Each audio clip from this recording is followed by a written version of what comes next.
Good evening everyone, कैसे हो आप सब लोग। पढ़ाई कैसी चल रही है, वीडियोस कैसे लग रहे हैं। वीडियोस पे व्यूज़ काफ़ी कम हो गए, एक टाइम पे 300 400 क्रॉस करते थे, अभी 50 60 है।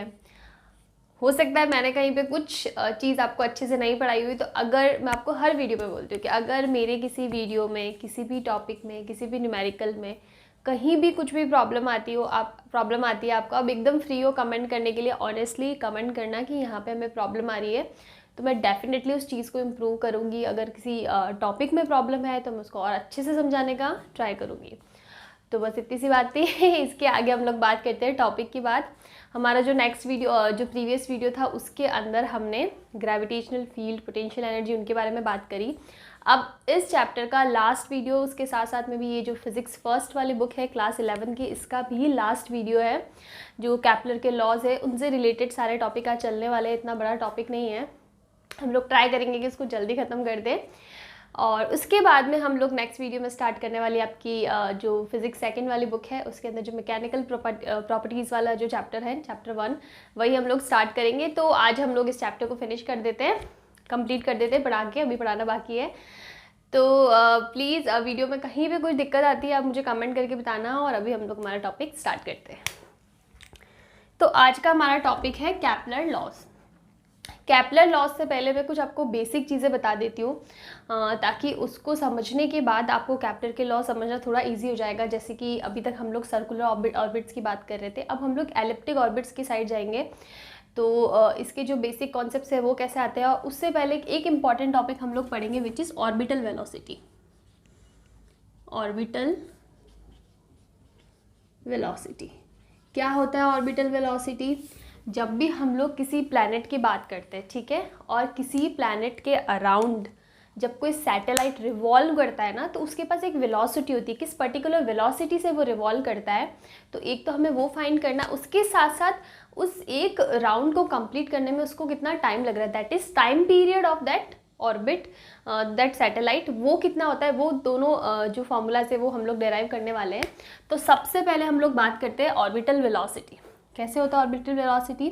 फॉर एग्जांपल हमारे पास कोई प्लैनेट है, यहाँ पे P ले लिया, इसके चारों तरफ, लेट्स से ये चारों तरफ हम लोग एक सर्कल ड्रॉ कर देते हैं,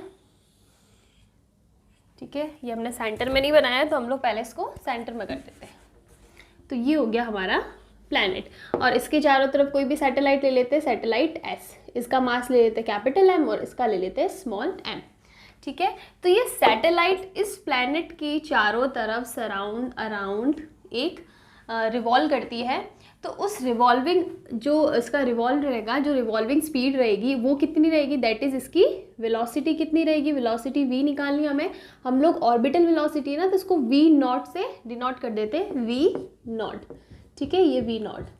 दूसरी चीज़, ये एक फिक्स रेडियस के अंदर रिवॉल्व करती है, तो ये इसकी क्या हो गई, ऑर्बिटल रेडियस। ये हो गया ऑर्बिटल वेलोसिटी, होगी ऑर्बिटल रेडियस। तो ये सबसे पहले हमें ऑर्बिटल वेलोसिटी कैलकुलेट करनी है। उसके बाद हमें जो चीज़ निकालनी है कि एक पूरा राउंड कंप्लीट करने में इसको कितना टाइम लगेगा, that is time period t। ये दोनों चीज़ हमें कैलकुलेट करनी है। उसके बाद में हम लोग आगे की बात करते हैं। सबसे पहले हम लोग बात करें ऑर्बिटल वेलोसिटी की, तो आपको पता है हम लोग सर्कुलर ऑर्बिट की बात करें। यहाँ पे मैंने सर्कल बनाया है, बीच में जो प्लैनेट है उसको सेंटर ले लो, और इसके जो सरकमफेरेंस पे जो है सैटेलाइट है हमारा, उसको एक दूसरा पार्टिकल ले लो। तो इसको हम लोग सर्कुलर ऑर्बिट वाले कॉन्सेप्ट से, जो सर्कुलर ऑर्बिट्स हम लोग ऑलरेडी पढ़ चुके हैं, सर्कुलर पाथ, उसके कॉन्सेप्ट से सॉल्व करने का ट्राई करते हैं। तो हमें पता है कि यहाँ पे सर्कुलर ऑर्बिट की बात करिए तो बिल्कुल सेंट्रीपिटल फोर्स तो आने वाला ही है, आएगा। तो यहाँ पे सेंट्रीपिटल फोर्स का रोल कौन प्ले कर रहा है, दो प्लैनेट्स है ना, सॉरी दो पार्टिकल्स है, तो उनके बीच पे ग्रेविटेशनल फोर्स लगेगा। तो इसका मतलब यहाँ पे सेंट्रीपिटल फोर्स का पार्ट कौन प्ले कर रहा है, ग्रेविटेशनल फोर्स। तो हम लोग लिख सकते हैं कि ये जो ग्रेविटेशनल फोर्स है Fg, which is equals to what, Fc, centripetal force के बराबर लिख देते हैं हम लोग। हमारे पास क्या फॉर्मूला है Fg का, G कैपिटल M और स्मॉल m, ये कैपिटल M मास है, इसका स्मॉल m मास है, अपॉन बीच की डिस्टेंस हमने स्मॉल r लिए, स्क्वायर, इक्वल्स टू Fc यानी सेंट्रीपिटल फोर्स। सेंट्रीपिटल फोर्स किसकी वजह से लगता है, इसकी वजह से लगता है, तो हम लोग इसका मास लेंगे। तो इसका मतलब क्या हो जाएगा, स्मॉल m, इसका मास स्मॉल m है, वेलोसिटी, हमने वेलोसिटी कितनी बोली है इसकी, वी नॉट, ऑर्बिटल वेलोसिटी इसी को तो बोला है ना, तो वी नॉट का स्क्वायर अपॉन रेडियस, रेडियस तो सेम ही है तो ये स्मॉल आर हो जाएगा। अब आप यहाँ पे देखो कैलकुलेट करो, स्मॉल एम से स्मॉल एम कैंसिल हो रहा है, ये कैंसिल हो जाएगा, तो हमारे पास वी नॉट स्क्वायर कितना बच रहा है, जी एम अपॉन आर, यही बच रहा है। और अगर मैं इससे वी नॉट निकालूँ तो under root of G M upon R, ये हो गई हमारी ऑर्बिटल वेलोसिटी, ये ऑर्बिटल वेलोसिटी आ गई। ठीक है, अभी हमें जो नेक्स्ट चीज़ निकालनी है कि ये जो जिस वेलोसिटी से इसके अराउंड रिवॉल्व कर रहा है वो चीज़ तो हमने निकाल दी, वो वेलोसिटी हमने निकाल दी। अब जो नेक्स्ट कैलकुलेशन बचती है वो बचती कि कितने टाइम में एक पूरा रोटेशन इनका, एक पूरा चक्कर कंप्लीट करता है, उसका हमें टाइम पीरियड निकालना है। तो वो हम लोग कैसे निकालेंगे, सबसे पहले अगर मैं बात करूं कि अगर मेरे पास v है, मुझे टाइम निकालना है, तो मेरे पास एक फॉर्मूला होता है जिसके बारे में हम लोग पहले भी बात कर चुके हैं, which is t equals to 2π/ω। ये फॉर्मूला है जिससे मैं डायरेक्टली टाइम पीरियड निकाल सकती हूँ। लेकिन यहाँ पे एक प्रॉब्लम है कि मेरे पास क्या नहीं है, ओमेगा नहीं है, लेकिन मेरे पास v है, तो मैं इस v से ओमेगा निकाल सकती हूँ। कैसे, हमारे पास एक रिलेशन है v equals to r omega, हमने पढ़ा है ये सर्कुलर पाथ के अंदर, सर्कुलर जो मोशन होता है उसके अंदर, तो हमारे पास यहाँ से ओमेगा आ जाएगा v अपॉन आर, और हमारे पास वेलोसिटी v नॉट है तो v नॉट अपॉन आर आ जाएगा। तो ये हो जाएगा हमारे पास 1 अपॉन आर की power 3/2 and under root of G M हो जाएगा। हमने r से डिवाइड कर दिया है और इस r को बाहर ले लिया, r की पावर 1 प्लस r की पावर 1/2, r की पावर 3/2 बाहर आ जाएगा और अंडर रूट जी एम हो जाएगा। चलो ठीक है, तो अब हम लोग आगे कैलकुलेशन करते हैं कि हमारे पास ओमेगा की वैल्यू आ गई, तो अब टाइम पीरियड निकालना कुछ डिफिकल्ट टास्क नहीं है। t इक्वल्स टू 2π/ओमेगा, ओमेगा कितना हो जाएगा, under root of G M, और ये हो जाएगा r की पावर 3/2। तो ये हो जाएगा हमारे पास क्या, टाइम पीरियड का फॉर्मूला। और यहाँ से हम लोग कह सकते हैं time period is proportional to what, r की पावर 3/2, यानी जो ऑर्बिटल रेडियस है उसकी 3/2 की पावर के प्रोपोर्शनल होगा क्या, टाइम पीरियड। एक राउंड कंप्लीट करने में उसको कितना टाइम लग रहा है, that is the time period which is proportional to 3/2 power of orbital radius. तो ये हो गया हमारे पास टाइम पीरियड का फॉर्मूला, ये हो गया हमारे पास ऑर्बिटल वेलोसिटी। अब आप देखो एक इम्पॉर्टेंट चीज़ जो मैंने आपको बताई ऑर्बिटल वेलोसिटी के अंदर, शायद मैं बताना भूल गई, which is very very important, इसके ऊपर डायरेक्टली स्टेटमेंट वाला क्वेश्चन भी आ सकता है कि हम लोग जिस सैटेलाइट की ऑर्बिटल वेलोसिटी निकाल रहे हैं ना, ये वाला जो हमने डायग्राम बनाया था कि यहाँ पे प्लैनेट है और यहाँ पे सैटेलाइट है, तो जिस सैटेलाइट की हम लोग ऑर्बिटल वेलोसिटी निकाल रहे हैं उसका मास तो हमारे फॉर्मूले में है ही नहीं, ये तो प्लैनेट का मास है, इसका मास तो स्मॉल m था। क्या इस फॉर्मूले में स्मॉल m है, नहीं है, तो इसका मतलब जो ऑर्बिटल वेलोसिटी है ना, ये जो सैटेलाइट घूम रही है ना उसके ऊपर तो डिपेंड ही नहीं कर रहा है, सिर्फ और सिर्फ प्लैनेट के मास पे डिपेंड करता है, उसके खुद के मास पे डिपेंड नहीं करता। दिस इज़ वेरी इंपॉर्टेंट, आपके पास एग्जाम में इस पर एक स्टेटमेंट वाला क्वेश्चन आ सकता है कि orbital velocity of a satellite depends upon V naught, और मास दे रखा होगा इसका m प्रोपोर्शनल टू m की पावर 1, m की पावर 2, m की पावर 3 एंड m की पावर 0। तो आपको 0 को करेक्ट करना है कि इसके ऊपर ये डिपेंड नहीं करता, तो this is very very important. ठीक है, अब इसी के अंदर एक वेरिएशन क्या आ रहा है कि मान लिया कि हमारा ये प्लैनेट है, चलो ठीक है ये प्लैनेट हो गया, ये हो गया हमारी सैटेलाइट, सॉरी हम लोग इसकी रेडियस ऑर्बिटल रेडियस को ले लेते हैं कैपिटल R, हमने रेडियस को ले लिया कैपिटल R, स्मॉल r भी ले लो कोई फ़र्क नहीं पड़ता।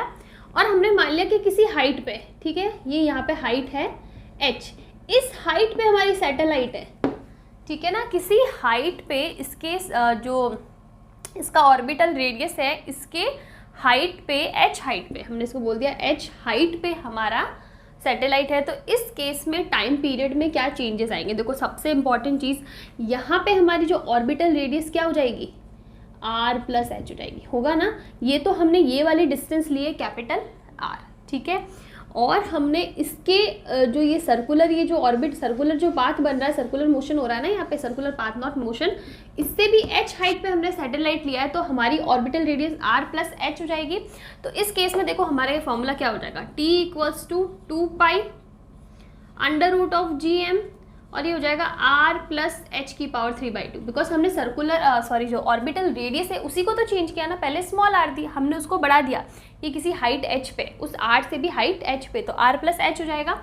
अब मैं क्या कर सकती हूँ, मेरे पास एक फॉर्मूला है G=gm/r² है, ठीक है। तो अब यहाँ से मैं क्या कर सकती हूँ, ये जो gm है ना, इसकी वैल्यू क्या लिख सकती हूँ, gr², तो मैं इसको लिख देती हूँ T=2π√g r², और ये हो जाएगा r प्लस एच की पावर 3/2। आप इसको आगे और सॉल्व करो, ये हो जाएगा 2π/√g, और ये हो जाएगा r प्लस एच की पावर 3/2, और ये r आप बाहर ले लो, ठीक है। अब आप इसको 8 से और डिवाइड करोगे ना, तो ये जो फॉर्मूला आएगा हमारे पास, हम लोग क्या करते हैं, इसको हटा देते हैं, इसकी हमें नीड नहीं है अभी। तो देखो आप कैलकुलेट करो, तो T हो जाएगा 2π/√g, ये r बार ले लिया, और ये क्या r प्लस एच की पावर 3/2, ठीक है। आगे क्या हो जाएगा, हम लोग इसको लिखते हैं 2π/√gr, और यहाँ से हम लोग r बार ले लेते हैं, तो ये क्या हो जाएगा 1 प्लस h/r की पावर 3/2 हो जाएगा। इस r से ये r कैंसिल हो जाएगा, हमारा टाइम हो जाएगा 2π/√g, और ये हो जाएगा 1 प्लस h/r की पावर 3/2।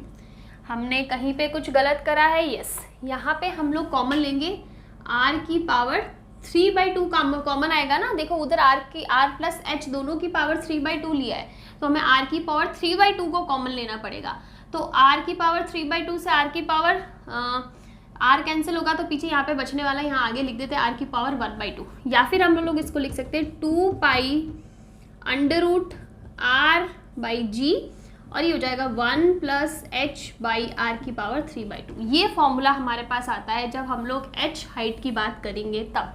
और यहाँ पे हम लोग आगे एक कंडीशन ले सकते हैं, देखो ये फॉर्मूला है इन जनरल, देखो थोड़ा सा कंफ्यूजिंग लग सकता है, मुझे खुद को समझाने में भी ऐसा लग रहा है कि आप लोग कंफ्यूज हो जाओगे।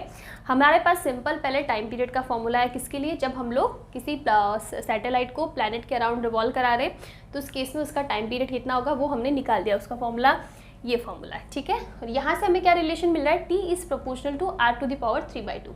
अब हमने एक दूसरा केस लिया, उसी के अंदर कोई नया फॉर्मूला डेराइव नहीं करना, उसी फॉर्मूले को आगे कैलकुलेट कर रहे हैं। वो क्या है कि अगर हम लोग किसी हाइट पे जाते हैं, बिकॉज जब से हम लोग ग्रेविटेशनल कांस्टेंट ग्रेविटी पढ़ रहे हैं तब से हम लोग बात कर रहे हैं किसी हाइट पे h पे जाकर, डेप्थ में जाकर, तो उसी केस को हम लोग यहाँ पे भी इंक्लूड करें कि हम लोग किसी हाइट h पे चले गए। तो हमने सिंपली क्या कर दिया, उसके अंदर नॉर्मली हमारी जो ऑर्बिटल रेडियस होती है ना वो आती है, जैसे हम लोग हाइट h पे चले जाएंगे हमारी ऑर्बिटल रेडियस क्या हो जाएगी, कैपिटल R, दैट इज जो भी सर्कुलर पाथ रहेगा उसका रेडियस प्लस h। तो हमने इस r की जगह रिप्लेस कर दिया किसको, r प्लस h को, और इसको हमने gr² लिख दिया, जो हमारा ग्रेविटेशनल एक्सेलरेशन का फॉर्मूला है। यहाँ तक सारी चीज़ें ठीक है, और ये फॉर्मूला आएगा हमारा किसका, हाइट h के लिए। चलो ठीक है, ये सारी चीज़ें हो गई। अब आप देखो हमारे पास एक कंडीशन थी जो भी हम लोग बहुत पहले से पढ़ते आ रहे हैं कि अगर जो हाइट h है which is very very less than r, ठीक है, अगर जो हाइट है ना वो रेडियस से बहुत छोटी है, तो उस केस में हम लोग h/r है ना उसकी वैल्यू 1 से भी बहुत बहुत कम होगी। तो इसका मतलब h/r की वैल्यू 1 से बहुत कम है, और यहाँ पे देखो 1 प्लस h/r, अगर h/r की वैल्यू 1 से इतनी कम है, बहुत छोटी है, तो हम लोग इस टर्म को इग्नोर ही कर सकते हैं ना। फॉर एग्जाम्पल आपने 1 में ऐड किया 1 प्लस 0.000001, तो 1 ही लिख दो ना, ऑलमोस्ट इक्वल टू 1 लिख सकते हैं। तो वही चीज़ हम लोग यहाँ पे कर रहे हैं, इस टर्म को कर रहे हैं इग्नोर, इसको इग्नोर कर दिया तो पीछे सिर्फ 1 बचा, 1 की पावर 3/2 भी 1 ही होता है। तो हमारा टाइम पीरियड t क्या आ जाएगा, 2π/√r/g, and this formula is very important. जब आगे आप लोग ऑसिलेशंस वाला चैप्टर पढ़ोगे तो उसमें आपको जो पेंडुलम का और टाइम पीरियड निकालोगे ना वो इसी फॉर्मूले से आता है, बस इतना सा डिफरेंस है कि वहाँ पे r की जगह l होता है, लेंथ आ जाती है 2π√l/g, इतना ही चेंज होता है। तो दिस इज़ वेरी इंपॉर्टेंट, और आपको इसके ऊपर डायरेक्टली क्वेश्चन आ सकते हैं टाइम पीरियड के लिए। और यहाँ पे जो r है और ये स्मॉल r है, दोनों में चेंज है। ये क्या था, ऑर्बिटल रेडियस था, और ये क्या है, वो रेडियस है सर्कुलर पाथ की, तो दोनों में बहुत चेंज है, और ये डिफरेंस को आपको याद रखना पड़ेगा न्यूमेरिकल्स को सॉल्व करते टाइम। चलो ठीक है, यहाँ तक हो गई कैलकुलेशन। अब हम लोग बात करते हैं एनर्जी की। तो अभी तक हमने क्या पढ़ा, हमने ऑर्बिटल वेलोसिटी पढ़ ली, ठीक है। ऑर्बिटल वेलोसिटी का फॉर्मूला क्या है, v0 = gm/r। ये फॉर्मूला है हमारे पास। उसके बाद हमने क्या पढ़ा, ऑर्बिटल टाइम पीरियड के, उसको 1 सेकेंड सॉरी, एक बार रिवॉल्व करने में कितना टाइम लग रहा है वो हमने पढ़ लिया। और उस रिलेशन से हमारे पास फॉर्मूले से हमारे पास ये रिलेशन आया, T is r⁴ 3/2 proportional to r⁴ 3/2, ये रिलेशन आया। अभी हम लोग बात करते हैं एनर्जी की। तो सबसे पहले किसकी एनर्जी की बात करें, वो जो सैटेलाइट है ना जो रिवॉल्व कर रहा है उसकी एनर्जी की बात करें। तो सबसे पहले हम लोग बात करते हैं kinetic energy, kinetic energy of the satellite, kinetic energy of the satellite. ठीक है, हम लोग सैटेलाइट की काइनेटिक एनर्जी की बात कर रहे हैं। तो यहाँ पे क्या होगा, एनर्जी क्या हो जाएगी, काइनेटिक एनर्जी इक्वल्स, हमें थोड़ा स्पेस चाहिएगा, ये आप लोग समझ गए तो हम लोग सिंपली काइनेटिक एनर्जी लिख देते हैं। काइनेटिक एनर्जी क्या हो जाएगा, काइनेटिक हो जाएगा हाफ मास, मास कितना है सैटेलाइट का, स्मॉल m मल्टीप्लाई बाय उसकी वेलोसिटी, ऑर्बिटल वेलोसिटी थी v0², ये हो जाएगी एनर्जी। आप इसको सॉल्व करो, हाफ स्मॉल m v0 का स्क्वायर यानी इसका स्क्वायर, तो gm/r हो जाएगा। तो हमारे पास क्या आ रहा है, हाफ का g capital M small m/r। This is our equation number 1। ये क्या होगी हमारी काइनेटिक एनर्जी। दूसरा पोटेंशियल एनर्जी की बात करते हैं। पोटेंशियल एनर्जी क्या होती है, ग्रेविटेशन वाले केस में हमने पढ़ा है gm स्मॉल m/r और माइनस का, यही होती है पोटेंशियल एनर्जी। तो अब आप देखो यहाँ पे आप पुट करो -gm m/r, चलो ये तो डायरेक्ट है, इसमें कुछ चेंज करना ही नहीं है। तो हमारे पास काइनेटिक एनर्जी आ गई, हमने ऑर्बिटल वेलोसिटी की वैल्यू पुट करके काइनेटिक एनर्जी निकाल दी। पोटेंशियल एनर्जी में कोई एफर्ट नहीं है, दोनों मासेस लिखने, एक कैपिटल आर्म है एक स्मॉल एम है, ये प्लैनेट का है और ये सैटेलाइट का है, और उनके बीच के distance which is orbital radius, यही था हमारे पास। अब हम लोग बात करते हैं टोटल एनर्जी की। किसकी बात कर रहे हैं, टोटल एनर्जी। तो टोटल एनर्जी क्या होने वाली है, kinetic energy plus potential energy. Kinetic energy कितनी है, 1/2 gmm/r। Kinetic energy minus sign है तो माइनस आ जाएगा, विच इज gmm/r। आप इसको सॉल्व करोगे ना आगे तो ये हो जाएगा माइनस का हाफ gmm/r। ये आ रही है हमारी टोटल एनर्जी। चलो ठीक है, हमने काइनेटिक एनर्जी निकाल दी, हमने पोटेंशियल एनर्जी निकाल दी, हमने टोटल एनर्जी निकाल दी। अब क्या, अब जो सबसे इंपॉर्टेंट चीज़ आती है वो आता है इनका relation, which is total energy. Total energy is what, total energy is half of the negative of the potential, sorry, total energy is potential energy, this is you, इसको हम लोग यू लिख देते हैं, u/2 है ना। देखो टोटल एनर्जी हमारी ये हो गई, पोटेंशियल एनर्जी हो गई, आप इनमें रिलेशन निकालो, ये इसका हाफ ही आ रही है। ठीक है, total energy is potential energy by 2 and equals to negative of kinetic energy, and this relation is very important. ये हमने जो कैलकुलेशन करी है ना ये तो इंपॉर्टेंट है, और उसके साथ में ये रिलेशन भी इंपॉर्टेंट है। हो सकता है डायरेक्टली आपको इसी पे क्वेश्चन पूछ ले, आपको कोई फॉर्मूला वगैरह कुछ भी नहीं दिया होगा, आपको सीधा पूछेंगे कौन सा रिलेशन करेक्ट है, 4 ऑप्शन दे रखे होंगे, आप में से आपको उनमें से एक करेक्ट ऑप्शन चूज करना है। तो दिस इज करेक्ट, और आप देख लेना इसमें कुछ भी प्रॉब्लम हो आपको इजीली रिलेशन निकाल दूंगी। Total energy is half of the potential energy and negative of the kinetic energy, ये रिलेशन हमारे पास आता है। तो ये हो गया हमारा जो हम लोग कैपलर्स लॉ पढ़ने वाले थे ना, उससे पहले थोड़ा सा इनका इंट्रोडक्शन ऑर्बिटल वेलोसिटी का, एनर्जीज का ज़रूरी है। किस लिए ज़रूरी है, जब आप आगे पढ़ेंगे अभी कैपलर लॉ तो आपको पता पड़ जाएगा। तो ये एक छोटा सा डेरिवेशन था, डेरिवेशन में कोई बहुत ज़्यादा मैथमेटिकल कैलकुलेशन है नहीं, ईजी सा है। इस पे क्वेश्चन बन सकता है, ये रिलेशन पे क्वेश्चन बन सकता है, टाइम पीरियड का जो फॉर्मूला है उस पर क्वेश्चन बन सकता है, काफ़ी इंपॉर्टेंट है। इससे ज़्यादा कुछ भी नहीं है इसमें। आगे हम लोग कैपलर्स लॉ स्टार्ट करते हैं।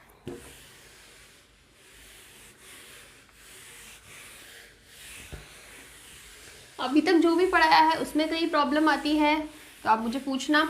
और आप लोगों में से काफ़ी लोग बोलते हैं वन शॉट का, देखो वन शॉट वीडियोस भी मैं बनाऊंगी, लेकिन एक बार हमारा जो डिटेल्ड वाले चैप्टर्स है वो कंप्लीट हो जाए। बिकॉज देखो वन शॉट में मैं वन शॉट कितना टाइम का बना दूंगी, 1 घंटे 1.5 घंटे का।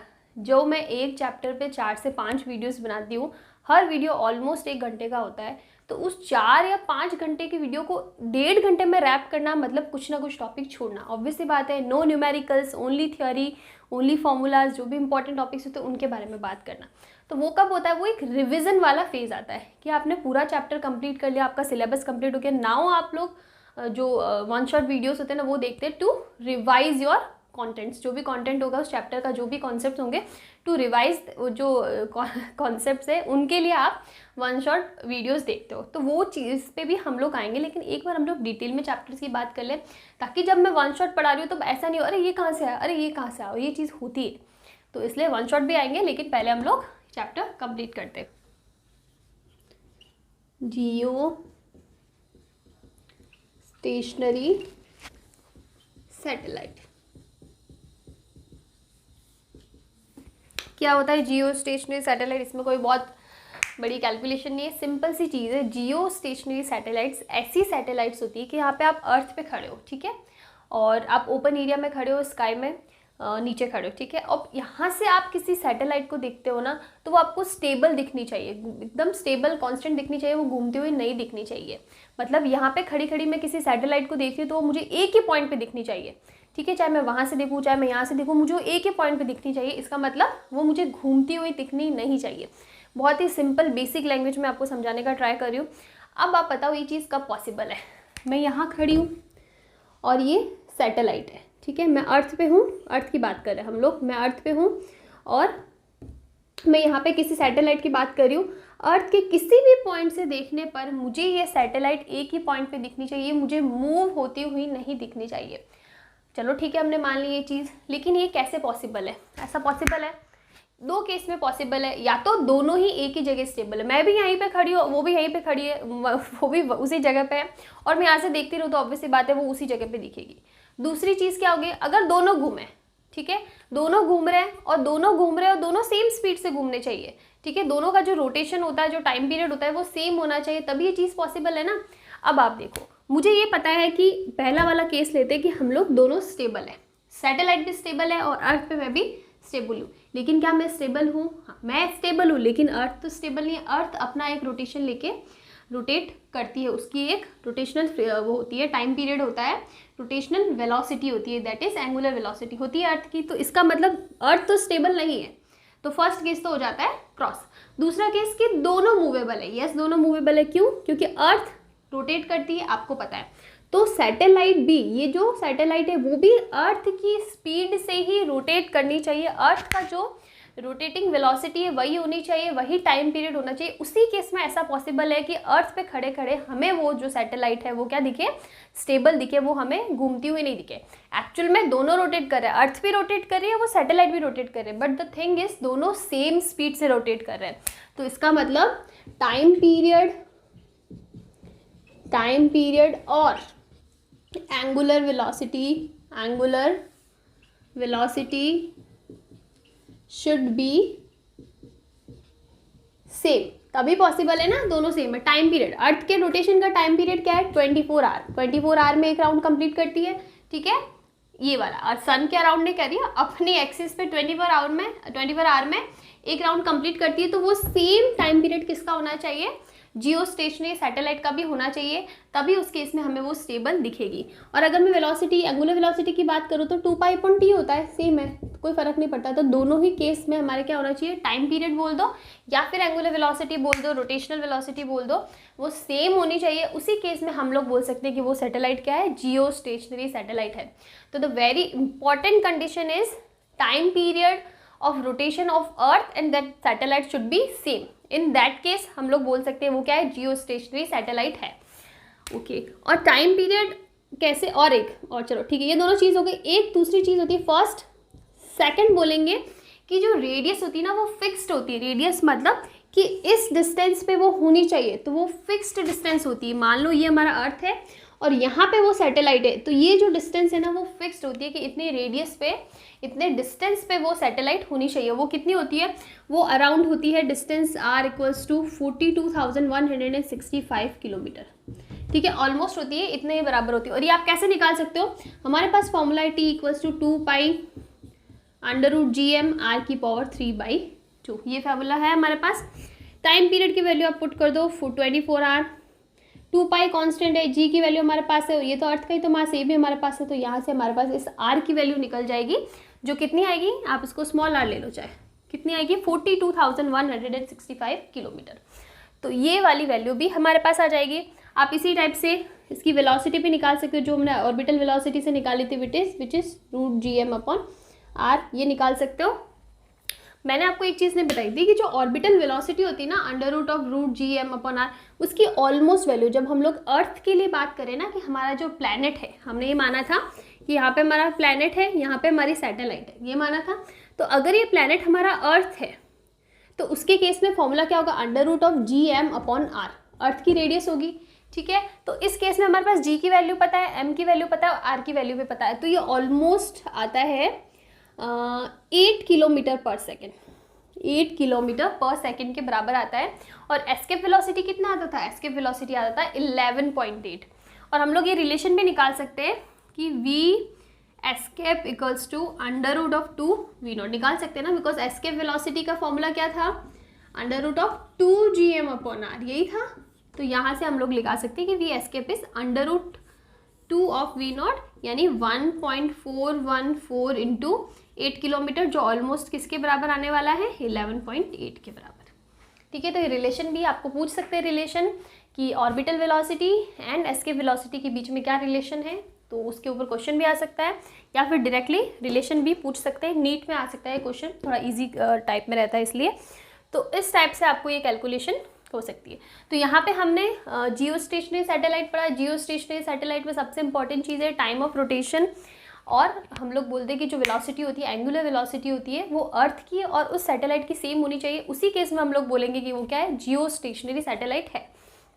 दूसरी चीज़, एक फिक्स्ड रेडियस पे होती है, टाइम पीरियड, और ये रिलेशन से आप इसका रेडियस भी निकाल सकते हैं। ऑर्बिटल वेलोसिटी, एस्केप वेलोसिटी में रिलेशन भी आ जाएगा। इसके अलावा इसमें और कुछ भी नहीं, सिंपल सा है। अभी हम लोग नेक्स्ट बात करते हैं एलिप्टिक ऑर्बिट्स की। देखो, अभी तक हमने जितने भी ऑर्बिट्स पढ़े, जितने भी पाथ पढ़े, वो क्या पढ़े, सर्कुलर पाथ पढ़े। अभी हमने जब प्लैनेट वाला केस भी लिया था तो भी हमने ये लिया था, ये प्लैनेट है, ये सैटेलाइट है और ये सर्कुलर पाथ में रिवॉल्व कर रही है, यही चीज़ लिया था। लेकिन जब हम लोग कैप्लर के लॉ पढ़ेंगे, अभी पढ़ने वाला स्टार्ट करेंगे, तो उसमें हम लोग मेनली बात करते हैं एलिप्टिक ऑर्बिट्स की। तो इस सर्कुलर ऑर्बिट से एलिप्टिक ऑर्बिट में ये ट्रांजिशन कैसे हुआ, वो चीज़ समझना बहुत ज़रूरी है। देखो, कैप्लर लॉ में भी बहुत कुछ ज़्यादा ऐसा है नहीं, अगर आपको पता पड़ गया कि एलिप्टिकल ऑर्बिट ऐसे आ रहा है, तो उसके बाद में जो मैथमेटिक कैलकुलेशन है वो तो आप इजीली कर सकते हो। तो पहले हम लोग ये चीज़ समझते हैं कि कैसे सर्कुलर ऑर्बिट बने और कब ऑर्बिटल एलिप्टिक ऑर्बिट होगा। तो देखो, इजी सा एग्जाम्पल ले लेते हैं। फॉर एग्जाम्पल, ये कोई प्लैनेट है। अब हमने यहाँ से किसी पार्टिकल को, ये कुछ हाइट ले लो आप, ठीक है, ये रेडियस हो जाएगी, हाइट हो जाएगी, और यहाँ से हमने किसी पार्टिकल को कुछ वेलोसिटी v देके ऐसे फेंका। तो आपको पता है जब हम लोग किसी वेलोसिटी से और किसी एंगल से फेंकते हैं ना, तो हमें सबसे पहले याद आता है प्रोजेक्टाइल मोशन आता है। और प्रोजेक्टाइल मोशन में हमने क्या पढ़ा था कि वो क्या होता है, पैराबोलिक पाथ होता है, पैराबोलिक पाथ होता है।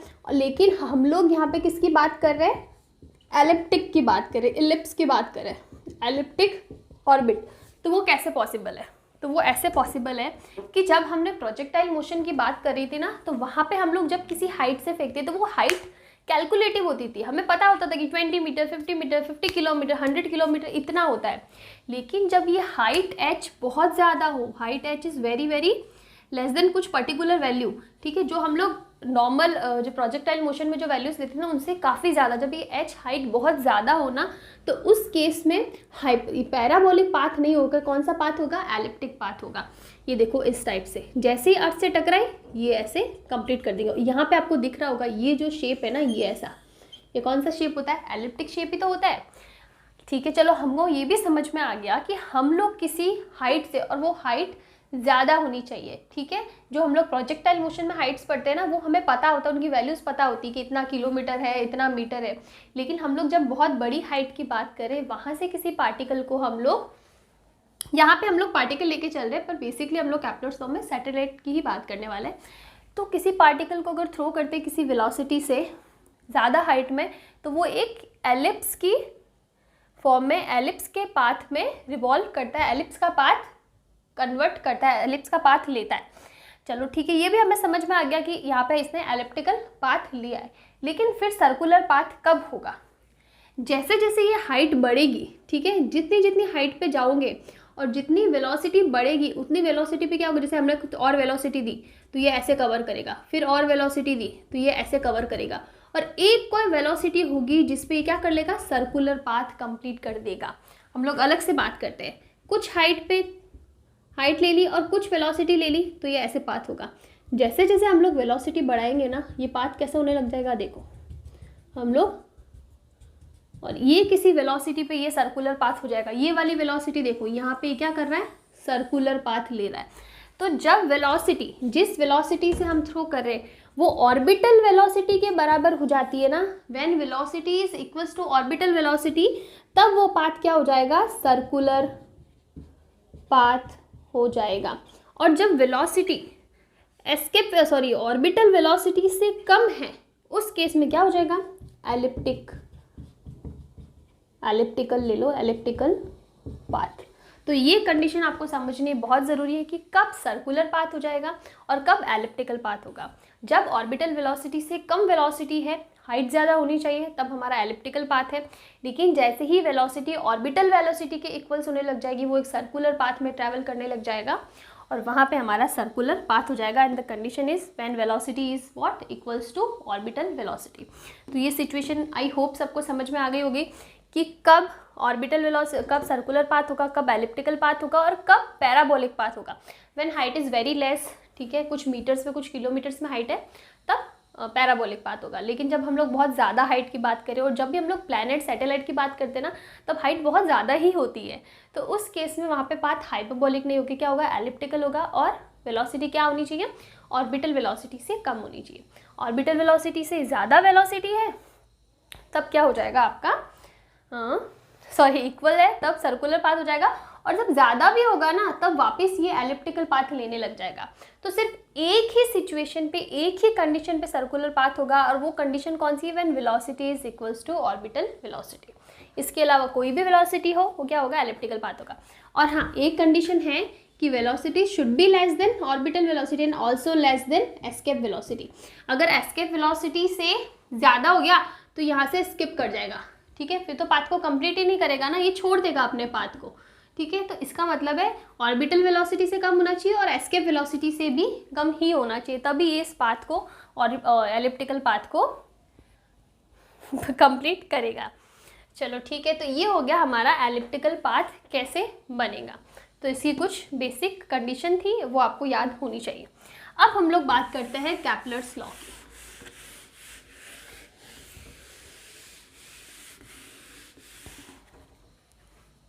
सबसे पहला केपलर लॉ, इसको हम लोग बोलते हैं law of orbit. Law of orbit, इसके अंदर क्या होता है, सबसे पहले इसका स्टेटमेंट लिख देते हैं, all planets revolve in elliptical path with sun at one of the focus। मैं पहले स्टेटमेंट लिख रही हूँ, इसका मतलब क्या है, सारे के सारे प्लैनेट्स जो सन के अराउंड रिवॉल्व करते हैं ना, वो एलिप्टिकल पाथ में ही रिवॉल्व करेंगे, बट द कंडीशन इज कि सन उस पाथ के किसी फोकस पे होना चाहिए। अब इसका मतलब क्या होता है, देखो ये हमने ले लिया हमारा एलिप्टिकल पाथ, ठीक है, एलिप्स का ले लिया। अब यहाँ पे सबसे पहले हम लोग बेसिक प्रॉपर्टीज की बात करते हैं। एलिप्स में दो एक्सिस होती है, जो एक्सिस बड़ी होती है ना उसको हम लोग बोलते हैं मेजर एक्सिस, मेजर एक्सिस, और जो छोटी वाली एक्सिस है उसको हम लोग बोलते हैं माइनर एक्सिस। ये तो समझने में इजी, मेजर माइनर, मेजर मतलब बड़ी वाली, माइनर मतलब छोटी वाली। ये जो हाफ डिस्टेंस होती है ना, इसको हम लोग बोलते हैं सेमी मेजर, ठीक है। और उसी टाइप से ये हाफ हो जाएगी, इसको हम लोग बोलेंगे सेमी माइनर, सेमी माइनर, ठीक है। पूरी वाली मेजर एक्सिस होती है और हाफ वाली सेमी मेजर, उसी टाइप से ये माइनर और ये सेमी माइनर, और ये इसका सेंटर O। अब इस एलिप्स के लिए ना दो फोकस होते हैं, ठीक है। एक फोकस होगा यहाँ पे कहीं पे, दूसरा फोकस होगा यहाँ पे कहीं पे। इसको आप बोल दो F1, इसको बोल दो आप F2। दो फोकस होते हैं। इन दोनों में से किसी भी एक फोकस पे सन है। फॉर एग्जाम्पल हमने यहाँ पे ले लिया, यहाँ पे हमारा सन है, तो यहाँ पे सन है और कोई प्लैनेट ले लिया यहाँ पे प्लैनेट, सॉरी हाँ, कोई दूसरा प्लैनेट ले लिया जो सन के अराउंड क्या कर रहा है, रिवॉल्व कर रहा है। ये सन हो गया, ये कोई प्लैनेट हो गया। तो अब अगर सन इस फोकस वाले पॉइंट पे है तो ये जो प्लैनेट इसके अराउंड रिवॉल्व करेगा ना, वो कौन सा पाथ होगा, सिर्फ और सिर्फ कौन सा पाथ होगा, एलिप्टिकल पाथ ही होगा। जो हमने हमारे स्टेटमेंट में बोला भी है कि all planets revolve in elliptical path with sun at one of the focus. हमारी कंडीशन है कि अगर सन किसी एक फोकस पॉइंट पे है ना, तो उस केस में कोई भी प्लैनेट जो इसके अराउंड रिवॉल्व कर रहा है वो एलिप्टिकल पाथ में ही रिवॉल्व करेगा, ठीक है। ये कंडीशन हो गई हमारी। अब यहाँ पे एक टर्म आती है एसेंट्रिसिटी। एसेंट्रिसिटी जब अभी जैसे कि फिजिक्स में मैं इतना डिटेल में ये चीज़ नहीं पढ़ाऊंगी आपको, लेकिन आप जब मैथ्स में पढ़ोगे 101% जब आप लोग एलिप्स वाला चैप्टर पढ़ोगे ना, ये सारी चीज़ें डिटेल में आपको आएगी कि इसकी वैल्यू क्या हो गई, इसका एप्लीकेशन क्या होता है, इसका फिजिकल मीनिंग क्या होता है, सारी चीज़ें आप उसमें डिटेल में पढ़ने वाले हो। फिर भी कहीं पे प्रॉब्लम होती है कि नहीं हमको नहीं समझ में, आप मुझे कमेंट करना, मैं किसी शॉर्ट में इसको अलग से बता दूँगी। चलो तो देखो, अब यहाँ पे हमारे पास आती है वैल्यूज़। ये वाली वैल्यू क्या है, हम लोग इसको ले लेते हैं कि जो मेजर एक्सिस है ना वो है 2a और ये है 2b। तो ये कितनी हो जाएगी, a हो जाएगी और ये b हो जाएगी, होगा। तो ये वैल्यू क्या होगी, a, और ये वैल्यू हमारे पास क्या आ जाएगी, b। टोटल 2b है, लेकिन हम लोग हाफ की बात कर रहे हैं, यानी सेमी माइनर की बात कर रहे हैं। b सेमी मेजर क्या होगा, a। इसको हम लोग पॉइंट F1 ले लेते हैं और ये O ले लेते हैं। ये जो F1 O है ना, इसकी वैल्यू होती है a e के बराबर, ठीक है। फोकस की सेंटर से जो डिस्टेंस होती है, एक फोकस की वो डिस्टेंस होती है ए ई। वहाँ पे जो ए है ना, वो हमें पता है क्या है, सेमी मेजर एक्सिस की लेंथ। लेकिन ये जो ई है ना, इसको हम लोग बोलते हैं एसेंट्रिसिटी, ठीक है। अब ये कहाँ काम आती है, यहाँ काम आती है। सबसे पहली प्रॉपर्टी आपको पता पड़ गई कि F1O किसके बराबर होता है, ए ई के बराबर। मतलब ये जो डिस्टेंस है ना वो क्या होगी, ए ई। दूसरी डिस्टेंस फोकस से ये जो पॉइंट होगा ना यहाँ पे, जहाँ पे इस पाथ को टच करिए, ये डिस्टेंस किसके बराबर होगी, ए के बराबर होगी, ठीक है। ये कुछ प्रॉपर्टीज है एलिप्स की, मैं मेरी इच्छा से नहीं लिख रही, इसकी प्रॉपर्टीज है। उन सारी प्रॉपर्टीज का प्रूफ आप अपने मैथ्स के चैप्टर में पढ़ने वाले हो, ठीक है। तो अभी तक हमारे पास क्या चीज़ें आ गई, ये मैं हटा देती हूँ कि फोकस की सेंटर से डिस्टेंस होती है ए, और इसी फोकस की वन ऑफ द जो पॉइंट होगा ना सर्कमफेरेंस पे, इसके जो एलिप्स के सर्कमफेरेंस पे यहाँ पे ये कितना होता है, ए के बराबर होता है। तो यहाँ से हम लोग पाइथागोरस लगा सकते हैं। तो हमें क्या मिल जाएगा पाइथागोरस से, देखो आप A square equals to this, A square equals to B square plus A square E square हो जाएगा। अब यहाँ से आप ई की वैल्यू निकाल दो, एसेंट्रिसिटी की वैल्यू निकाल दो, तो क्या हो जाएगा, A square minus A square E square equals to B square होगा, ठीक है। ए स्क्वायर कॉमन ले लो तो क्या बचेगा, 1 minus E square equals to B square, ठीक है। फिर ये हो जाएगा 1 minus E square equals to B square upon A square. आगे सॉल्व करते हैं तो हो जाएगा E square equals to 1 minus B square upon A square, और ई की वैल्यू आ जाएगी under root of 1 minus B upon A का होल स्क्वायर। ये वैल्यू आ गई हमारी एसेंट्रिसिटी की। तो किसी एलिप्स के लिए अगर आपको पूछे कि इसकी एसेंट्रिसिटी कितनी होगी, तो अगर आपके पास सेमी मेजर और सेमी माइनर एक्सिस की वैल्यू पता है कि कितनी है, तो उस केस में आप एसेंट्रिसिटी की वैल्यू डायरेक्ट निकाल सकते हो। तो इस टाइप से आपको ये एसेंट्रिसिटी का फॉर्मूला मिल जाएगा। ये तो इसके अंदर की प्रॉपर्टीज थी, बट अगर मैं मेन बात करूँ कि कैप्लर का फर्स्ट लॉ क्या करता है, तो कैप्लर का फर्स्ट लॉ यही डिफाइन करता है कि कब किस केस में जो पाथ है वो एलिप्टिकल पाथ होने जा रहा है। बेसिकली एलिप्टिकल पाथ को डिफाइन कर रहा है। तो उसके अंदर ये है कि जब भी सन किसी फोकस वाले पॉइंट पे होगा ना, दोनों में से कोई भी फोकस, चाहे यहाँ पे हो चाहे यहाँ पे हो, तो उस केस में जो भी प्लैनेट इसके अराउंड रिवॉल्व कर रहा है वो सिर्फ और सिर्फ इलेप्टिकल पाथ में ही रिवॉल्व करेगा। ये हमारा कैप्लर का फर्स्ट लॉ कहता है, और इस लॉ से हम लोग एसेंट्रिसिटी की वैल्यू निकाल सकते हैं, ठीक है। ये हो गया हमारा फर्स्ट लॉ। अब हम लोग सेकेंड लॉ की बात करते हैं। हम लोग बात करेंगे second law of Kepler. Kepler का सेकंड लॉ क्या बोलता है, इसको आप लॉ ऑफ एरिया भी बोलते हैं। सेकंड लॉ ऑफ केपलर, या फिर हम लोग क्या बोलेंगे, लॉ ऑफ एरिया। ये क्या बोलता है, सबसे पहले हम लोग स्टेटमेंट की बात कर लेते हैं। Position vector of the planet with respect to sun sweeps equal area in equal interval of time, या फिर हम लोग इसको शॉर्ट में बोलते हैं एरियल वेलोसिटी इज कांस्टेंट। ये तो हो गई स्टेटमेंट की बात। स्टेटमेंट क्या बोलता है, position vector of planet with respect to sun. इसका मतलब है फॉर एग्जांपल ये हमारा एलिप्स हो गया, ठीक है। केपलर लॉ की बात करें तो हम लोग एलिप्टिक पाथ की ही बात करेंगे। ये हमने ले लिया, यहाँ पे हमारा सन है और यहाँ पे हमारा प्लैनेट है। तो position vector of planet with respect to sun, यानी ये वाली डिस्टेंस, ठीक है, यहाँ पे ले लो। जो position vector of planet with respect to sun sweeps equal area in equal interval of time, इसका मतलब हमने मान लिया कि अभी प्लैनेट यहाँ पे और कुछ टाइम टी में प्लैनेट यहाँ आ जाता है, ठीक है। तो इसका मतलब इतना एरिया इसने स्वीप करा। ये मान लिया, ये पूरी जो डिस्टेंस है ना उसको हमने मान लिया लेंथ L1, टाइम इसको लगा T1 या फिर डेल्टा टर्म में ले लो। इंटरवल की बात करें ना, time interval delta T1, length delta L1 cover करिए और एरिया कितना डेल्टा A1, ठीक है। तो ये चीज़ आपको समझ में आई। ये पोजीशन वेक्टर हो गया और ये कितना एरिया इस पर्टिकुलर टाइम में कवर कर रहा है, दैट इज डेल्टा A1। और ये लेंथ, ये जो लेंथ है ना वो कितनी ले ली, डेल्टा L1। अब हमने मान लिया कि अब प्लैनेट मान लो कि यहाँ पे कहीं पे है, ठीक है, यहाँ पे प्लैनेट है और कुछ टाइम में ये यहाँ पे आ जाता है। तो अब इसने कितना एरिया स्वेप्ट करा, इतना टाइम ले लिया डेल्टा 2 और ये वाली जो लेंथ है वो ले ली डेल्टा L2 और एरिया ले लिया डेल्टा A2। सबसे पहले आपको ये देखना है कि क्या ये जो चीज़ मैंने अभी पढ़ाई वो आपको समझ में आई।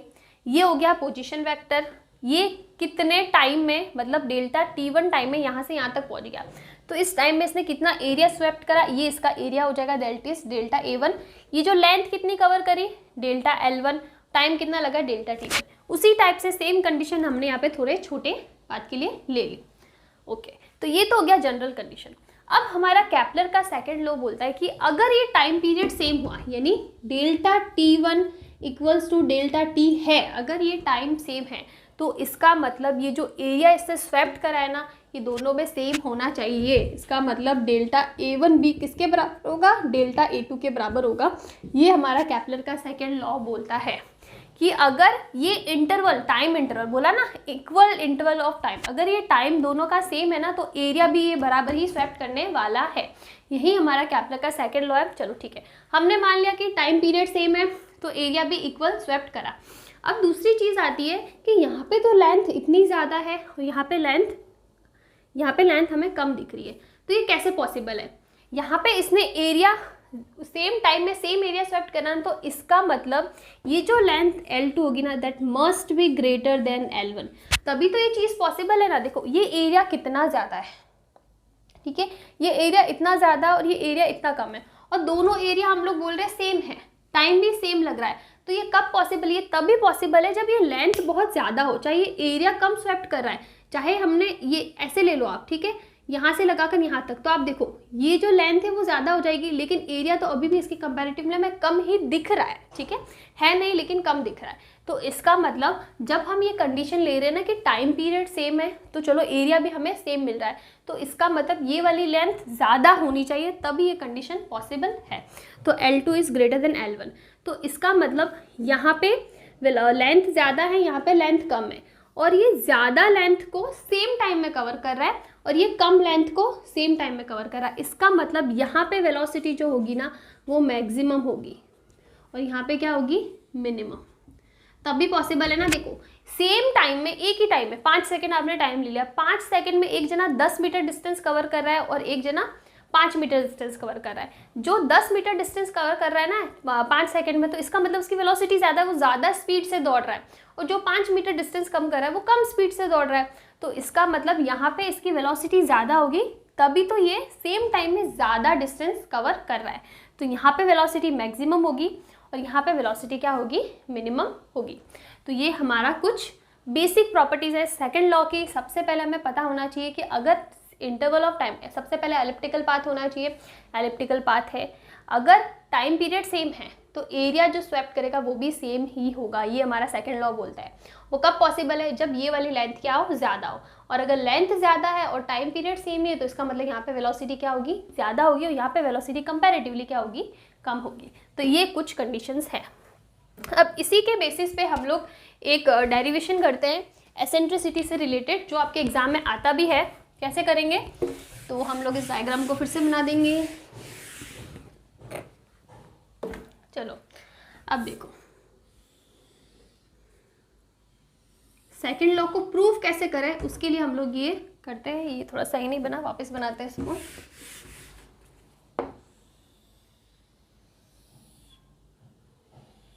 ठीक है, थोड़ा सा अलग है लेकिन चल जाएगा। हमने मान लिया कि यहाँ पे हमारा क्या है, प्लैनेट है, और यहाँ पे हमारा क्या है, सन है। तो ये हो गया क्या हमारा रेडियल वेक्टर। हमने पढ़ा है पोजीशन वेक्टर, रेडियल वेक्टर, कुछ भी बोल दो। तो इसको हमने बोल दिया आर। इस डिस्टेंस को हमने क्या ले लिया, आर ले लिया।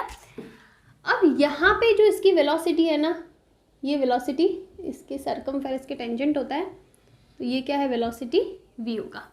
अगर मैं लूँ कि इसको मैं थोड़ा सा आगे बना दूँ तो ये एंगल क्या हो जाएगा, थीटा। ये एंगल हमने ले लिया थीटा। तो ये वाला जो एंगल है ना वो कितना होगा, वो होगा पाई माइनस थीटा। ये इसी को तो आगे बढ़ाया तो ये एंगल पाई माइनस थीटा हो जाएगा। अब मैं अगर इसके परपेंडिकुलर, इसको हम थोड़ा और सही करते हैं,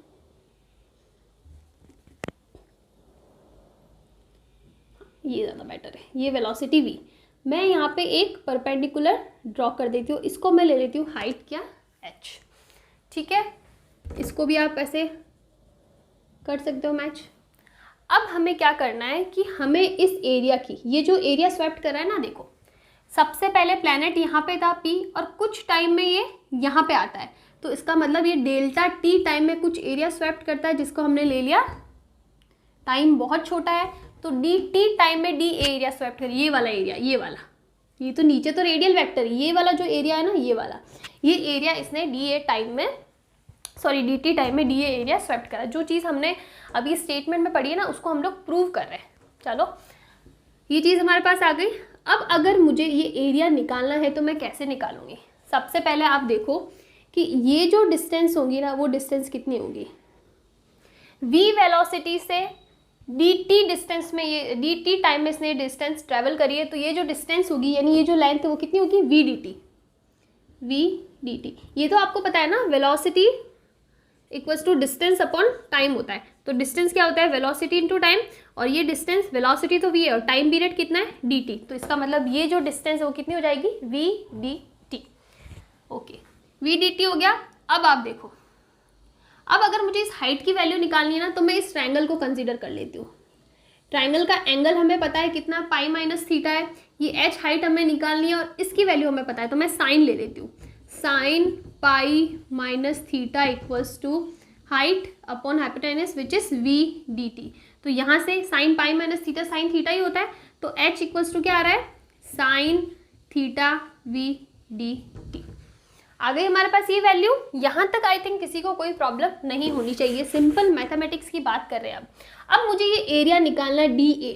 अब ये एरिया किसका है, ये ट्राइंगल बन रहा है, ट्राइंगल बन रहा है ना, तो इस ट्राइंगल का एरिया निकाल रहे हैं हम लोग।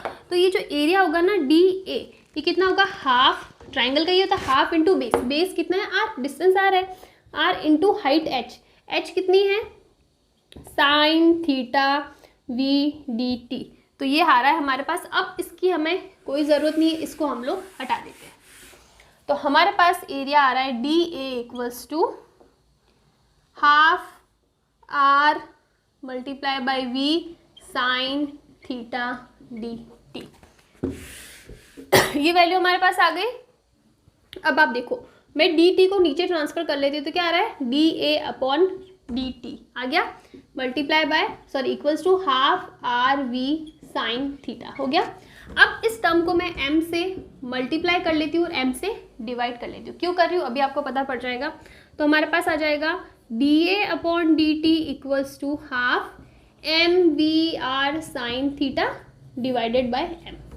ये टर्म हमारे पास आ जाएगी। अब आप देखो ये किस चीज़ की वैल्यू है, ये है हमारा एंगुलर मोमेंटम। हम लोग पढ़ चुके हैं angular momentum L equals to क्या आता था, R क्रॉस P तो आता था, R क्रॉस P आता था। L equals to R M V, P की वैल्यू क्या होती है एम वी, और क्रॉस मल्टीप्लीकेशन को खोलते तो क्या आता था sine theta, which is M V R sine theta. ये चीज़ हम लोग पढ़ चुके हैं, पिछले चैप्टर्स में जाके चेक करना, आपको समझ में आ जाएगा ये कहाँ से आया, हम लोग डिटेल में इसको पढ़ चुके हैं। ठीक है, तो हमारे पास क्या आ गया एम वी आर थीटा जो क्या होता है एल होता है। तो सिंपल सा फॉर्मूला आ गया है D A upon D T equals to L upon two M. This is our main relation, जो हमारा सेकेंड लॉ ऑफ कैपलर, जो कैपलर का सेकेंड लॉ, उससे जो इम्पोर्टेंट रिलेशन हमारा निकलता है ना, वो निकलता है कि जितने टाइम इंटरवल में पर यूनिट टाइम में ये जितना एरिया स्वेप्ट करता है ना, that is equals to L upon two M, यानी angular momentum upon two M. और ये क्या होगा, कांस्टेंट होगा, क्योंकि हमने बोला इक्वल टाइम में इक्वल एरिया स्वेप्ट करता है, यही तो हमने बोला है ना, हमारा सेकेंड लॉ भी यही बोलता है कि इक्वल टाइम में इक्वल एरिया स्वेप्ट करता है। तो मतलब ये क्या हो जाएगा, कांस्टेंट। इसकी वैल्यू कांस्टेंट आ गई। इसका मतलब हम लोग अब ये सारी चीज हटा देते हैं, हम लोग आगे की बातें करते हैं। तो देखिए हमारे पास जो रिलेशन आया वो आया कि D A upon D T equals to L upon two M, which is what, constant. ये आने वाला है कांस्टेंट, कांस्टेंट आएगा। तो 2m की वैल्यू भी तो कांस्टेंट है ना, मास कांस्टेंट होता है, तो हम लोग लिख सकते हैं l equals to constant. l क्या होता है, एम वी आर लिख लो, साइन थीटा एक बार एंगल को छोड़ दो तो क्या आएगा, M V R equals to constant. ये रिलेशन हमारे पास आया है कि एम वी आर क्या होता है, कांस्टेंट होता है। जब हम लोग एलिप्टिकल पाथ की बात करें तो एंगुलर मोमेंटम क्या रहने वाला है, कांस्टेंट रहने वाला है।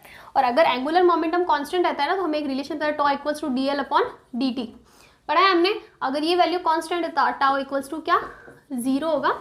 ये भी हम रिलेशन इससे निकाल सकते हैं। तो देखो M V R equals to constant आ गया। अब क्या मैं इसको लिख सकती हूँ, हमने 2 पॉइंट्स की बात करी थी ना, एक यहाँ पे बात कर रहे थे और एक यहाँ पे बात कर रहे थे।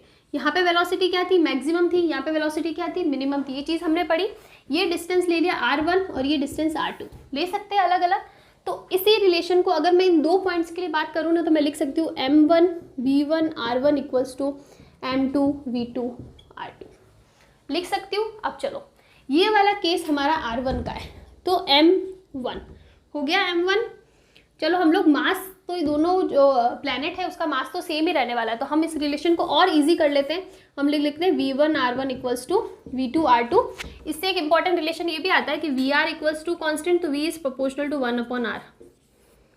इस पे भी क्वेश्चन आ सकता है जब आपको एलिप्टिकल पाथ के लिए, स्पेसिफिकली एलिप्टिकल पाथ के लिए कोई क्वेश्चन आता है और आपको r और v के टर्म्स में चीज़ें दी हुई हो, तो आप लोग ये रिलेशन यूज़ कर सकते हो कि v is proportional to 1 upon r या फिर r is proportional to 1 upon v। आते भी है, मैं ऐसे नहीं बोल रही कि अरे ये भी आ जाएगा, ये भी आ जाएगा, इस पे भी आ जाएगा, क्वेश्चन आते भी है। तो आपको ये चीज़ें कॉन्सेप्ट वाइज समझनी बहुत ज़रूरी कि मुझे कहाँ पे क्या फॉर्मूला यूज़ करना है। ठीक है, ये रिलेशन आ गया। अब आप देखो हम लोग इस सिचुएशन की बात करें, इस पॉइंट पे बात करें, तो यहाँ पे हमारी वेलोसिटी क्या थी, मैक्सिमम थी, और यहाँ पे क्या थी, मिनिमम थी। ठीक, तो v1 इज v मैक्सिमम। जब वेलोसिटी मैक्सिमम जहाँ पे थी ना, वहाँ पे डिस्टेंस क्या थी, ये वाली r कम थी ना, वहाँ पे ये जो सन था ना वो इसके पास में ही था, ज़्यादा डिस्टेंस नहीं थी, तो वहाँ पे r क्या था, मिनिमम था। उसी टाइप से v2 यहाँ पे बात करें तो यहाँ पे वेलोसिटी क्या थी, मिनिमम थी, लेकिन ये डिस्टेंस क्या थी यहाँ के लिए, ज़्यादा थी, तो r क्या था, मैक्सिमम। This is important. अगर हम लोग सिर्फ एक फोकस पे सन को रख रहे हो, उसी पोजीशन के लिए बात करें 2 पॉइंट्स की, जहाँ पे ये एक जगह एरिया कम स्वैप्ट करी, एक जगह एरिया सेम स्वैप्ट करी, लेकिन एक जगह डिस्टेंस ज़्यादा कवर करी, एक जगह कम कवर कर रही है, तो यहाँ पे वेलोसिटी मैक्सिमम थी और यहाँ पे वेलोसिटी मिनिमम थी। और आप खुद देख सकते हो कि यहाँ पे डिस्टेंस क्या होती है, कम होती है, यहाँ पे सन थोड़ा पास में होता है, यहाँ पे डिस्टेंस ज़्यादा होती है, तो कम वाले को मिनिमम ले लिया और ज़्यादा वाले को मैक्सिमम ले लिया। बिकॉज हम लोग 2 ही केसेस की बात करें तो मिनिमम मैक्सिमम लेके चल सकते हैं। तो ये कंडीशन मेरे पास आई और यहाँ से हम लोग क्या लिख सकते हैं, V maximum upon V minimum equals to R maximum upon R minimum. हो सकता है। चलो अब आर मैक्सिमम निकालते हैं। ये हमने ले लिया सेंटर और हमें पता है कि ये डिस्टेंस कितनी थी, ए ई थी ना। ये डिस्टेंस हमने पढ़ा था एसेंट्रिसिटी जब हमने डिफाइन करा था कि ये वाली जो डिस्टेंस है फोकस की और सेंटर के बीच में क्या होती है, ए ई के बराबर होती है। और ये डिस्टेंस क्या है, ए। ये वाली डिस्टेंस भी क्या है, ए है। तो अगर मैं बात करूँ आर मैक्सिमम की, आर मैक्सिमम यानी ये वाली डिस्टेंस, यही डिस्टेंस हुई आर मैक्सिमम। ये किसके बराबर होगा, इस डिस्टेंस के प्लस इसके होगा। तो आर मैक्सिमम कितना हो सकता है, ए प्लस ए ई होगा, ए प्लस ए ई। अब मैं बात करूं आर मिनिमम की, ये है हमारा आर मिनिमम, ये कितना होगा, ए माइनस ए ई होगा। तो ये हो जाएगा ए माइनस ए ई। इसको हम लोग थोड़ा सा स्पेस बनाते हैं। तो यहाँ से हमारे पास रिलेशन आया है कि v maximum upon v minimum equals to a plus A E divided by a minus A E. आप इसको सॉल्व करो आगे तो हमारे पास सीधा सीधा रिलेशन आ रहा है v maximum upon v minimum equals to 1 plus E divided by 1 minus E. Very very important. तो ये रिलेशन हमारे पास आया है सेकेंड लॉ ऑफ केपलर से। First second law of Kepler में हमने जो इम्पॉर्टेंट चीज़ आई थी वो आई थी कि अगर हम लोग एलिप्टिकल पाथ की बात कर रहे हैं, ठीक है, और वहाँ पे हमने देखा कि दोनों का दो पोजीशन के लिए जो एरिया है ना वो सेम आ रहा है, तो उस सेम इंटरवल ऑफ टाइम में एरिया भी इक्वल ही स्वैप्ट होने वाला है। फर्स्ट चीज़ ये आई। सेकेंड थिंग इज़ कि अगर सेम एरिया कवर कर रहा है तो मतलब जब छोटे वाले इस साइड वाले की बात करें तो वहाँ पे डिस्टेंस ज़्यादा कवर होगा। ऑब्वियस सी बात है कि आप खुद देखोगे एक ये वाला एरिया बहुत ज़्यादा, ये वाला एरिया बहुत कम, फिर भी सेम टाइम में कवर करा है, तो इसका मतलब ये जो डिस्टेंस होगी ना वो क्या होगी, ज़्यादा होगी। डिस्टेंस ज़्यादा होगी, सेम टाइम में ज़्यादा डिस्टेंस कवर करा है, इसका मतलब वहाँ पर वेलोसिटी ज़्यादा होगी। सेकेंड थिंग हमारे पास आती है, इधर होगी मैक्सिमम वेलोसिटी, इधर होगी मिनिमम वेलोसिटी। थर्ड चीज़ हमने प्रूव करी कि एंगुलर मोमेंटम कांस्टेंट रहता है, D A upon D T equals to L upon 2m which is constant. This relation is also very important. यहाँ से हमें रिलेशन मिला M V R equals to constant, और उस चीज़ से हमें जो फॉर्मूला मिला वो मिला है कि मैक्सिमम और मिनिमम वेलोसिटी का जो रेशियो होगा ना वो किसके बराबर होगा, एसेंट्रिसिटी के फॉर्म में होगा। ये मैंने गलत लिख दिया, एसेंट्रिसिटी के फॉर्म में होगा which is 1 plus E divided by 1 minus E. आपको डायरेक्टली इस पे क्वेश्चन आ सकता है, ई की वैल्यू दे दी, वी मैक्सिमम वी मिनिमम का रेशियो निकालो, ठीक है। तो ये था हमारा सेकंड लॉ ऑफ केपलर। अब हम लोग बात करते हैं थर्ड लॉ की।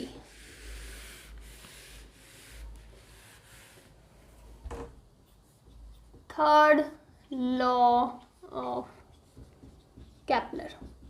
थर्ड लॉ ऑफ केपलर क्या बोलता है कि जो टाइम पीरियड का फॉर्मूला हमने पढ़ा ना, T is equals to 2 pi upon root G M R की पावर 3/2, ये फॉर्मूला हम लोग पढ़ चुके हैं। तो यहाँ पे अगर हम लोग स्पेसिफिकली, ये तो हमने ऑर्बिटल वेलोसिटी वाले केस में पढ़ा था, ऑर्बिटल वेलोसिटी के केस में हम लोग सर्कुलर ऑर्बिट की बात कर रहे थे, और जब हम लोग केपलर लॉ की बात करते हैं तब हम लोग एलिप्टिकल पाथ की बात करते हैं, एलिप्टिकल ऑर्बिट्स की बात करते हैं। तो उस केस में क्या होगा, जो टाइम पीरियड होगा ना उसमें जो ऑर्बिटल रेडियस है उसको रिप्लेस कर लेगा semi major axis. Basically Kepler का थर्ड लॉ बोलता है कि time period T is proportional to 3/2 power of semi major axis. ये ए जो है ना, ए ये क्या है, semi major axis, semi major axis. जो हमने एलिप्स पढ़ा था उसमें ये वाली जो होती है ना, ये होती है सेमी मेजर एक्सिस। तो ये हमारा केपलर का थर्ड लॉ बोलता है कि time period of the elliptical path is proportional to the 3/2 power of the semi major axis which is A. ये रिलेशन बोलता है, या फिर हम लोग इसको लिख सकते हैं T square is proportional to A को पावर क्यू। दोनों साइड स्क्वायर कर दो तो ये वाली टर्म आ जाएगी। तो ये होता है केपलर का थर्ड लॉ। इसके अलावा इसमें कुछ भी नहीं है थर्ड लॉ में। इस रिलेशन पे डायरेक्टली क्वेश्चन आ सकते हैं। देखो एक क्वेश्चन बनता है कि आपको रिलेशन दे दिया, फॉर एग्जांपल इन जनरल हम लोग जब ग्रेविटेशनल फोर्स की बात करते हैं ना तो क्या होता है, G M m upon R square, यही होता है, यानी f is proportional to 1 upon R square. तो इस केस में the T square is proportional to R की पावर क्यूब या ए की पावर क्यूब को के बोल दो, ठीक है। तो यानी T square is proportional to R की पावर स्क्वायर प्लस 1, यानी जिसके इन्वर्सली प्रोपोर्शनल है ना उसमें एक पावर ऐड करनी है, यही होता है। तो उसी टाइप से अगर आपको किसी क्वेश्चन में पूछे ना कि f is proportional to 1 to the power r की पावर मान लो बोल दिया 5/2, ठीक है, तो यहाँ पे आपको ऐसा पूछ सकते हैं। मैं आपको ये पूछना चाहती हूँ, किसी क्वेश्चन में आपको पूछ दिया कि if for a planet gravitational force is proportional to 1 upon r to the power 5/2 then what will be the relation for Kepler's third law in this case. कि कैप्लर का थर्ड लॉ इन जनरल क्या होता है, T square is proportional to r to the power q, लेकिन वो कब होता है, जब फोर्स किसके प्रोपोर्शनल होता है, 1 अपॉन आर स्क्वायर। लेकिन हमको क्वेश्चन में गिवा है कि r की पावर 5/2 बोल दिया, तो यहाँ पे टाइम पीरियड और r का रिलेशन क्या होगा। तो आपको सिंपली क्या करना है, T square is proportional to r to the power जो भी ये पावर होती है ना f/2 प्लस 1 कर दो, ये नहीं किसके हो जाएगा, r की पावर 7/2। इन जनरल हम लिख सकते हैं when f is proportional to 1 upon r की power n then T square is proportional to r to the power n plus 1। ये रिलेशन से आप डायरेक्टली क्वेश्चन कर सकते हो, आपको कंफ्यूज होने की ज़रूरत भी नहीं पड़ेगी। तो यहाँ पे हमारा ये चैप्टर कंप्लीट होता है, ज़्यादा बड़ा चैप्टर नहीं था, फिर भी मैंने 4 वीडियोस में कवर करा, वरना ये 3 वीडियो का ही चैप्टर था, बिकॉज मुझे ये वाला जो टॉपिक से थोड़ा अच्छे से समझाने थे। तो यहाँ पे हमारे वीडियो का चैप्टर कंप्लीट होता है, वीडियो भी कंप्लीट होता है, और एक पूरा फिजिक्स का पार्ट 1 भी कंप्लीट होता है। इसके बाद में नेक्स्ट वीडियो से हम लोग शायद परसों बनाएंगे, परसों से हम लोग स्टार्ट कर देंगे हमारा पार्ट 2 फिजिक्स जो है mechanical properties of solids. Interesting है, फर्स्ट पार्ट से थोड़ा सा इजी लगता है मुझे सेकंड पार्ट, तो हम लोग उसके बारे में बात करेंगे, अच्छे खासे न्यूमेरिकल्स भी करेंगे। तो तब तक के लिए हम लोग आज का वीडियो यहाँ पे कंप्लीट करते हैं। चैप्टर भी कंप्लीट हो गया। कोई भी प्रॉब्लम हो इस चैप्टर में या फिर पहले के चैप्टर्स में भी प्रॉब्लम हो, मुझे कमेंट्स में बताना कि यहाँ मुझे प्रॉब्लम आ रही है। वीडियो को पूरा देखा करें। आप क्या करते हो, स्टार्टिंग के 2-3 और मुझे पता भी पड़ता है कि वीडियो किसने पूरा देखा किसने नहीं देखा है। किसने का मतलब है कितने लोगों ने, ठीक है। तो आप वीडियो को कंप्लीट देखा करें ताकि आपके कॉन्सेप्ट अच्छे से क्लियर हो। बिकॉज आप सिर्फ 5 मिनट का 10 मिनट का वीडियो देखिए, ये नहीं बोल सकते कि अच्छा पढ़ा रहा नहीं पढ़ा। चलो अच्छा खराब तो बात की बात है कि हमें क्या समझ में नहीं आया, वो 5 मिनट भी आपका वेस्ट ही अगर आप 5 मिनट से वैसे से करके देखिए। इसलिए वीडियो को कंप्लीट देखें, टॉपिक्स अच्छे से समझ में आएंगे। कहीं प्रॉब्लम आती है मुझे कमेंट्स में बताना, मैं डेफिनेटली उनको सॉल्व करूँगी। एंड अभी ठीक है, आज के वीडियो के लिए काफ़ी हो गया। नेक्स्ट वीडियो में नेक्स्ट चैप्टर की बात करेंगे और नेक्स्ट बुक की भी बात करेंगे। तब तक के लिए थैंक यू।